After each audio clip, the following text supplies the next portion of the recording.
جناب موسیٰ اور حضرت خضر کی یاری ہوئی. حضرت خضر حضرت موسیٰ نے پوچھا اللہ کیا اس وقت کائنات میں مجھ سے بھی بڑا کوئی عالم ہے, مجھ سے بھی کوئی بڑا انسان ہے؟ فرمایا ہاں موسیٰ ہے. سونیا میں اس سے ملنا چاہتا ہوں. فرمایا جاؤ جہاں پر دو دریا آپس میں ملتے ہیں اس مرد جلندر سے اے موسیٰ وہاں پر تیری ملاقات ہو جائے گی. آپ گئے کھانا پکا کر ساتھ لے کے گئے. اسد بھائی جنگل جلدے نہ تے نال کھانا پکا کے گئے. ساڑی بلیڑی اس میں کاجوری سی. لوگ راستے میں کھانا ساتھ پکا کے لے کے جاتے ہیں. جناب موسیٰ نے بھی اپنے ساتھ کھانا پکا کے رکھا. اپنا ایک غلام یوشع بن نون ساتھ رکھا. سبحان اللہ. حضور کدھر چلے ہو؟ فرمایا مرد کلندر سے ملنے جانا ہے. آپ جس وقت اس سنگم پر پہنچے جہاں دو دریا ملتی ہیں, جہاں پر اللہ کی اس نے حضرت خضر سے جناب موسیٰ کی ملاقات ہونی تھی. آپ نے وہاں ریسٹ کی, آپ نے وہاں پر آرام کیا. آپ کی آنکھ لگ گئی. آپ کے غلام نے ایسا عجیب منظر دیکھا کہ گھر میں جو مچھلی بھون کر لائے تھے کھانے کے لیے مچھلی بجھی ہوئی اپنے پاس پکی ہوئی ہے, لیکن اچانک وہ مچھلی زندہ ہو جاتی ہے اور زندہ ہو کر مٹی کے اندر سے راستہ بناتے ہوئے سیدھی دریا میں چلی جاتی ہے.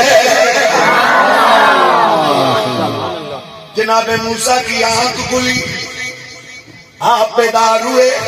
شیطان نے ان کے غلام کو بلا دیا کہ وہ ان کے سامنے بیان کرتا یہ انوکھا واقعہ, یہ عجیب واقعہ. آپ نے کہا چلو چلتے ہیں. آگے گئے پھر تھکاوٹ محسوس ہوئی. فرما لے آؤ ناشتہ کر لیں, لے آؤ کھانا کھا لیں. کہنے لگا حضور مجھے تو یاد ہی نہیں رہا جو کھانا تیار کر کے لائے تھے, جہاں بھی آرام کیا تھا اسی جگہ پر اس کھانے میں لائی ہوئی مچھلی جو آگ پر تیل میں بھونی جا چکی تھی وہاں زندہ ہو کر دریا میں دوڑ گئی تھی. اور فرمایا پاگل یہ وہی تو جگہ تھی جہاں پر ہماری ملاقات اس مرد کلندر سے ہونی تھی. سبحان اللہ. فرماتے وہاں مچھلی کیوں زندہ ہوئی, پیچھے کیوں نہیں زندہ ہوئی؟ کہا اللہ تعالیٰ نے حضرت موسیٰ کو ملاقات سے پہلے ہی اپنے ایک مرد کلندر کی نشانی دکھا دی تھی. اے بھائی جس کا تم ملنا چاہنے وہ کوئی جڑا ہے نا, نہیں سمجھ آئی. اے بھائی موسیٰ جس سے تم ملنا چاہتے وہ بھی کوئی جڑے ہیں. اس کی وادی میں تم پہنچتے ہو تو بجھی ہوئی مچھلی بھی زندہ ہو کے چلنے لگ جاتی ہے.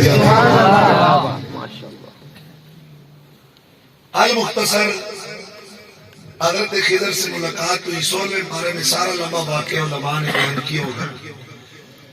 فرمایا خضر میں تیرے ساتھ رہنا چاہتا ہوں. آپ نے فرمایا میرے ساتھ برداشت نہیں کر سکو گے. نہیں میں رہوں گا. پھر ایک شرط پہ رہنا ہے کہ بولنا نہیں ہے. میرے کسی کام پر آپ نے کوئی اعتراض, لمبی بات ہے لیکن اختصار سے عرض کر رہا ہوں. گئے بہت سارے کام آپ نے کیے. حضرت جناب موسیٰ کے لیے مطلع رہے. ہر بات پہ کہا بھئی یہ کیوں کریے؟ بات سمجھ آ رہی ہے کہ نہیں آ رہی؟ یہ کیوں کرتے ہو؟ نے فرمایا بھائی تم نے وعدہ کیا تھا بولو کہ نہیں. اس نے کہا بھئی تم شریعت کے خلاف کرتے ہو تمہیں نہ بولو. ہر چیز کا ایک ہوتا ہے ظاہر اور ایک ہوتا ہے اس کا باطن. ہم اصحاب ظواہر لوگ ہیں, صاحب شریعت جو ہوتے ہیں وہ ظاہر پر فتویٰ دیتے ہیں, باطن بندہ جانے تو اس کا رب جانے. بات سمجھ آ رہی ہے کہ نہیں آ رہی ہے؟ اور یہ نہیں ہے کہ لوگ کہتے ہیں جی مولویوں کے پتہ, بھائی مولویوں کو اللہ تعالیٰ نے شریعت کا جو علم بردار بنا. انہیں شریعت کی ترازو میں دیکھیں. منصور کی سولی پر فتوے جو تھے نا اس پر مورے جنہوں نے لگائی تھی علماء تھے اور رو بھی رہے تھے. انہوں نے کہا موسیٰ منصور تو نے جملہ ہی ایسا کہا ہے سولی پہ چڑھنا پڑے گا, ہمیں پتا ہے کہ یہ عشق کی سولی ہے لیکن شریعت کا حکم ہے, ظاہر پہ شریعت لگتی ہے. بہرحال بات لمبی ہوتی چلی جا رہی ہے. میں نے شروع کہاں سے کی تھی بھائی؟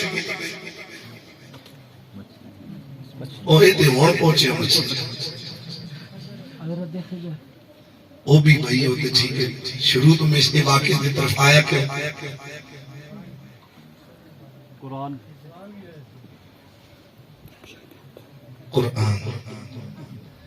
تین باتیں حضرت موسیٰ کے ساتھ پیش آئی. ان میں سے ایک بات حضرت موسیٰ اور خضر ایک بستی میں گئے. انہوں نے کہا بھائی بستی لو سانو کو روٹی شٹی دے دو.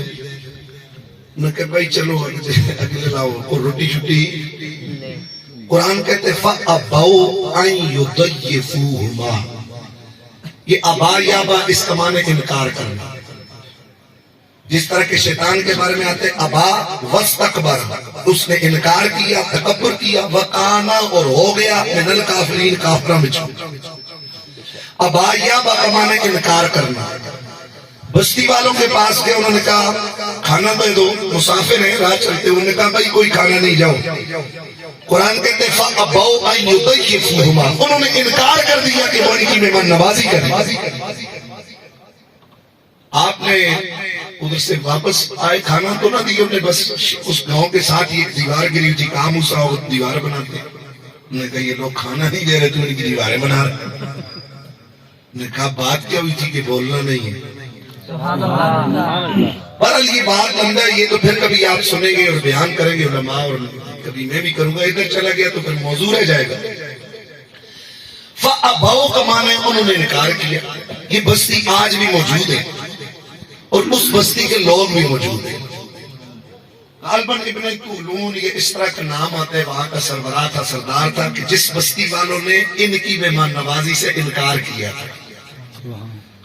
انہوں نے کہا قیامت تک قرآن پڑھا جاتا رہے گا, ہماری بستی بدنام ہوتی رہے گی. یار کتنے بخیل سنوائے, نبیاں انہوں نے کھانا نہیں دیتا. سمجھ آئیے کہ نہیں گئی؟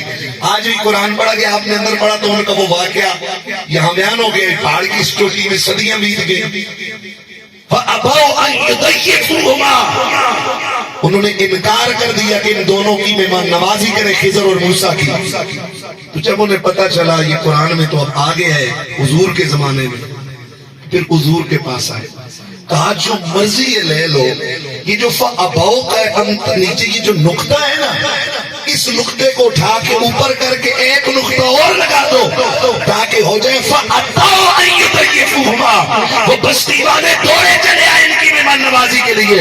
تو میرے محمد نے کہا اگر قرآن کلام محمد کا ہوتا ایک نقطہ نہیں 4 نقطے بڑھا دیتا, لیکن میں کروں کیا, یہ کلام محمد کا نہیں, یہ کلام میرے کائنات کے خدا کا کلام ہے. میں ایک نقطہ بھی تبدیل ہے, صرف ایک نقطے کی. انہوں نے کہا جو مرضی یہ لے لو. وہ قیامتی تک لفظوں میں ساڑھی ہونی ہے بس کہ بھائی اے وہ لوگ نے وہ بستی کا نام ہی نہیں لیا, چلو اور ٹک نہیں بچارے ہی نہ ہوئے نا. آج بھی اور قیامت تک ہوگا. انہوں نے کہا یہ با کا نقطہ اوپر کر دو, ایک نقطہ اور لگا دو. فَأَتَوْا, وہ دوڑے آئے. أَن يُضَيِّفُوهُمَا, ان کی مہمان نوازی کریں. کہا یہ کر دو. تو سرکار نے ایک نقطہ بھی تبدیل ہے.